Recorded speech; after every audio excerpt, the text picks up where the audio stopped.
If we can use something to soak up that light, give her a little bit of contrast, it could be a great look. You know what's the last thing that I would add? Is I would turn on these backlights over here. Okay, so we are going to... How do we fix something like this? Hey, what is going on, Indy Mogul? My name is Ted, and today we're going to talk a little bit about a super age-old problem, and that is, how do I deal with windows when I'm trying to shoot a beautiful looking image, an interview, or a documentary? Specifically, how do I use just window light to make sure that I have a beautiful looking image? And number two, if I have a super blown out, ugly looking window in the background, how do I deal with it instead of just keeping it in the shot? And to talk about this today, I got my buddy Casey McBeath over here. Get over here. How's it going, man? What's up? So Casey's been on the show before, of course, as you guys know. Today we're talking about windows. So Casey, no lighting today. And you have to use your best friend, the Canon 16 Mark II. Cool. It's great, it's fantastic. You know, we need to show that beautiful images are possible no matter what gear people have. Well, I mean, that's true. Like, everybody can do pretty much anything with everything, so. And that's why Casey's favorite camera is the 16 Mark II. So, now that you've got your favorite camera, let's walk on over here. Good God. And real quick, let's introduce our model for today. Hey, Katie, how's it going? Hi, good. Hey, you're pretty blown out in this frame because it's really bright, right? Okay, so we are going to... Is it possible to make a beautiful looking frame like this? Good God. Yeah, I mean, of course. I mean, there's a lot of things we can do. It just depends on how pretty do we want to make it. Let me just do something real quick in the camera. I'm just going to show you guys. I'm going to drop the ISO.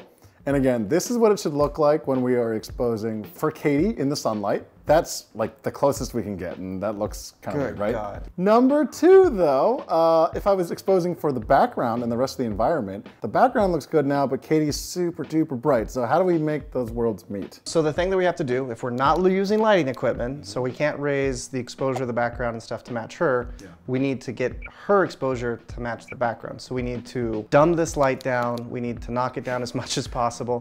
But also, just because what we're getting right now is literally direct sunlight, we need to soften it. We need to make this more attractive. Okay. So we can do that at the same time by using some really thick diffusion material off camera. But the thing though is that the sun is really large, so it should be a soft source, but actually it's so far away that it becomes a little blip in the sky, which means that it's really hard light. So when it hits on someone's face, like Katie right now, we gotta get you out of this light. We'll get you out of here in a second. It's super hard and it's gonna create kind of really intense shadows that are hard and they don't look as attractive on the skin. So what is our first step? We need to diffuse and knock down the intensity of this light that's coming onto her. If we have any material like gel that's exceptionally thick, or if we have any diffusion that is on the really heavy side, if we want to go the homegrown approach, there's tons of materials out there you can buy super cheap. Curtains is a great one. There's also, I've purchased shower curtains in the past. Let's do that. Yeah, let's find what we got and start putting some stuff up. Okay, so gaff tape, filmmaker's best friend. If you don't have this already, buy this now. It's probably the most expensive tape that you'll buy in the world, but it's just tape, so it's not that expensive at the end of the day. But what's important about this is, number one, it's super strong, it's gonna hold everything together. Two, it's really kind of the filmmaker standard in terms of being able to be hot, and it's not gonna peel off in that way too, so super important. All right, so we got here, this is shower curtains, right? Yeah, this is just a shower curtain I picked up at your local big box store. Okay, so let's get this up and behind this Plant. Can Can you hold this side up for a second? Yeah, I'm gonna rip this tape. Let's just see how we're looking in this frame. Yay! Looking so much better already. Yeah. Sorry. No, I noticed that was my tape. My tape is the one that fell. So this is literally shower curtains. That's looking pretty good right there. It's pretty still a little bright, right? Still a little bright, but I mean, there's a couple things that I'm already noticing now that we've gotten this far. With this light now being softer, it's spreading more. So what we can do is we can also cheat her and the plant further away from the window. It's not going to drop the intensity that much, but we'll still get light on her because now it's being diffused and softened right here. So Katie, can we have you scoot just a little bit to the side? All right. Okay. Looking good. Yeah. Do you, now, hold on a second. I'm gonna keep messing. Everything that you do, I'm gonna undo. It's okay. Wow. So now we've got good exposure in her. We're at a deeper stop than we'd probably like to be, and our background is still a bit dark. So if we continue to knock her down, we can re-expose and bring back some of the life and brightness. So you want to put up another piece of diffusion on there? I think by going thicker on this, we'll be able to knock the intensity down, keep the quality of it, and that'll help us balance the foreground and the background. Gotcha. So one of the missions that we showed here is we showed the shower curtain, right? And again, this is like super indie. You can buy this pretty much anywhere. However, what we are doing is if you want to go past just indie, you can actually get different types of cloth. These are called diffusion cloths, so you can get them in the film industry. This one right here is called magic cloth. It's one of the thicker diffusions out there, which means that's going to suck up more light. So you can get half grid or quarter grid, and those are just different densities for how much light is being cut out from that diffusion. The amount of light that you're trying to cut is going to change all the time too. So if you need more precision than just the shower curtain, that's why these companies exist. Case, this is looking really good. We're getting there. Check this out. So we're getting a lot of evenness to her just because we're getting a lot of direct sun on this wall. And I think that's caused a lot by the sunlight coming through this untreated window, bouncing off this white wall. So it's just giving her this gigantic bounce back. So I think if we can use something to soak up that light, give her a little bit of contrast, it'll be front side lighting, but if we're doing an interview or something like that, it could be a great look. So right now I'm just bringing in a big 4x4 of Duvetyne. We call this a Floppy, but it could be made out of Indy material. All it is doing is just trying to soak up the sun that's coming and bouncing off of this. It's allowing us to increase those contrast ratios. So now you can see like, oh, that looks great. And actually it looks like it's done a lot to reduce the overall brightness of the scene, because once that light comes in, bounces off the wall, bounces off the bounce, bounces off the, it just kind of keeps going, just kind of filling the space up. Yeah. So this by itself, totally usable. You can go with this again. But Casey, when you're looking at this frame, is there anything else that you see? Yeah, I mean, we've got a decent exposure all around, but she's not really popping out that much. It just looks a bit two-dimensional. I'm gonna make one exception here, because if you happen to bring one tiny pocket light or anything like that, where would you put it? In the back. Let's do it. All right, here we go. Let's see it just to show the comparison. Off? Yeah. On. Yeah, no, it's nice. It's nice, right? We're looking really nice. We're looking great. You know what's the last thing that I would add? Is I would turn on these backlights over here. Oh, yeah. Just a little something like that. Kind of looks nice. So let's shoot a couple shots and we can get a couple like stuff like that. Yeah, sure. Let's do it. All right, Katie, you ready?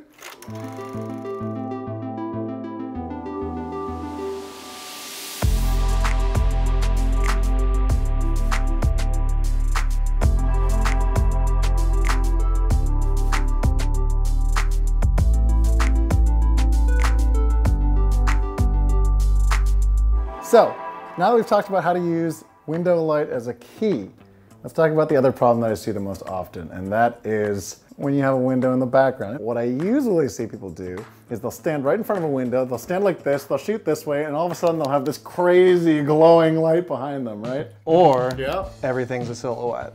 Let's flip this around and let's talk about how to deal with that problem so you guys can never shoot like that ever again. Hopefully the internet looks just a little bit better. So, what are we looking at? We've got our talent sitting in. We've got a pretty decent exposure on her without doing any lighting, any setups, but our background is worthless.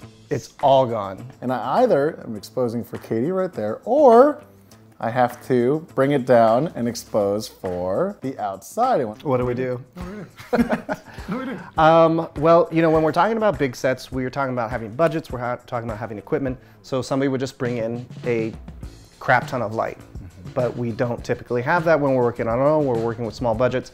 So if we figure out how to knock down the intensity of what's outside the windows, what's coming through the windows, you know, one of the things that we can do is to block the light that's coming in. So now we can do that with actual curtains. We can do that with, you know, plants. We can do that with anything that can directly block the light. Now, some of the things that you can do that you can get away with in video that you can't in real life is we could use darker material shades that are still translucent, like gray, and they'll still appear white, but they'll actually have a darkening effect. So now what we need to do is we need to cut the light that's coming through with more impressive methods. So we got some ND here. So how does this work? So neutral density is meant to cut out light transmission without affecting the quality. That's why they call it neutral density. It's not changing the colors, not changing the temperature of the light, it's just changing how much is coming through. So it's measured in stops. Those come out to 0.3 multiples, so you got 0.3, 0.6, 0.9, so on and so forth. This is 0.9, so this is gonna cut out 3 stops of light, which doesn't sound like a lot, but that's a phenomenal amount of light. So what we'll do is we'll roll this out on the far side to the near side, because hopefully whatever problems we introduce with cutting will be where we are least likely to see it. One of the things that we want to bear in mind is we want to be really careful with this, because the more we mark it up with fingerprints and bends and creases, the more those are going to show up on camera. Yeah, exactly. I'm kind of perfect here. I'm a little bit long. Okay, so we can trim off some excess. So we officially have a piece of ND here cut. So the way we need to affix this in the best possible way to reduce it waving and shimmering while we're working is to apply it fully, like how people apply window tint. They use liquid material and adhesives to apply it, smooth it out, get it perfect, and then it should adhere fully. You're not trying to tint the windows forever, you're just trying to tint them for your shoot. So what you're gonna need for this is you're gonna need Windex and a squeegee. And the squeegee is basically just gonna be used to actually push out all the Windex from behind there. It's also gonna help push out any wrinkles or crinkles or air bubbles and things like that get caught underneath. Yeah, just tiny bit closer if you're able. Yeah, okay. It's like applying the world's biggest phone protector. I know. Typically this is done by a lot of your art departments, location departments.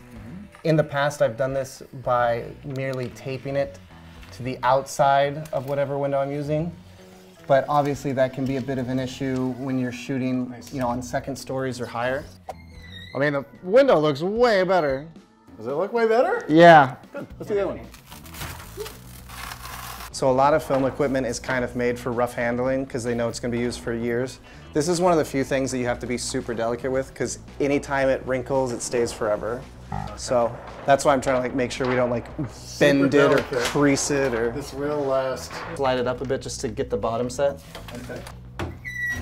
Well, there's a whole nother career now. Got it? Okay. Filmmakers can do anything. Filmmakers usually need to do everything. That one's significantly better. You can tell we've improved since the first one. So let's go back to our shot. Oh my gosh. That's night and day. Yeah, it looks great. Yeah, I mean, I would say that this could probably get a little darker here in these blinds. Can we just cheat it and put up something? We've got a floppy. Yeah, let's do that.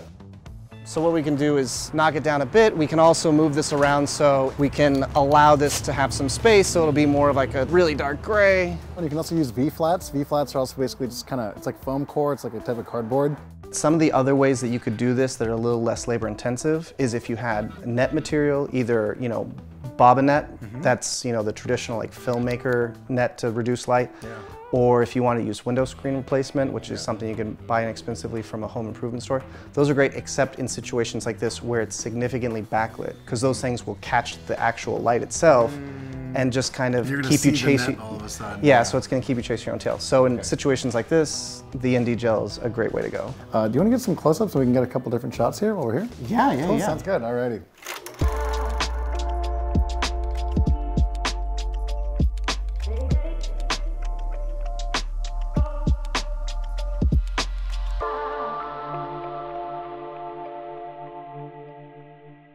Casey, how you feeling? I'm honestly second guessing myself. It felt too easy. I feel like we've forgotten something, but. Katie, you look fantastic in this frame, by the way. Killer, killer, killer. So we didn't use any lights for this, by the way. Literally, we just worked with window light and what we had here. And again, so if you're wondering how to use a window light as a key light, or you've got these kind of nasty blown out windows in the background, you now know what to do. So Casey, one more time, what can we do to fix this? We can use things like window blinds, we can use V-flats or negative film material outside the windows to try and knock those things down.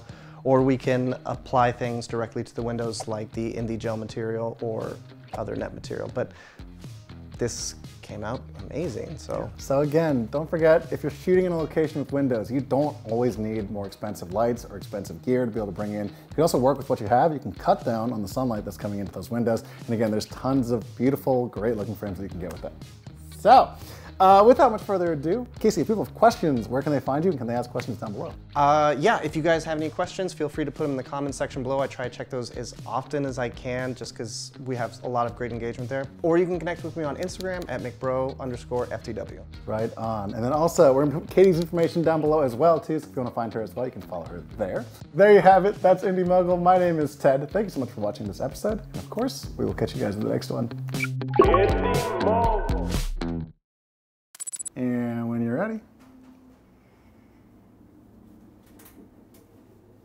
I just Game of Thrones us. What do you have? Hold on, I have my coconut water in the background.